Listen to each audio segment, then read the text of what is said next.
The current abstinent model that we have for addiction is surrounded by the fact that we break people down before we build them up.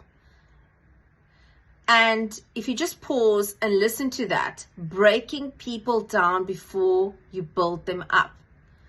Do we not think that people that have a substance abuse issue is already broken down? And if we look at substance abuse as being part of a mental health crisis, how can we actually be okay with breaking somebody down even more? I believe it's a human rights violation. I also believe it's a violation against somebody's mental health, taking their brain and breaking them down and shaming them more for behavior that is already extremely shameful. If you know of anyone that is struggling with substance abuse and is struggling to stay abstinent, it is okay to say to them that they can introduce harm reduction in their treatment.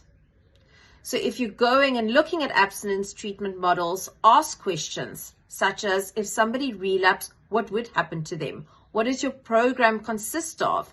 And often the rehabilitation centers will say it's got a trauma-informed group, or it's around trauma counseling, or it is individualized. And these words are very easily thrown around. But when we look at what's actually going on in treatment centers, it's individualized as in they know your name, they assign you a counselor. How often does that counselor actually see the person? How in depth does that person really know the individual that they're working with? How positive is the rapport that they've got with them? Investigate, ask questions. You might be feeling vulnerable because you're feeling so not okay where you're at emotionally, but you still have rights. Ask questions. I believe you can do this. Please reach out.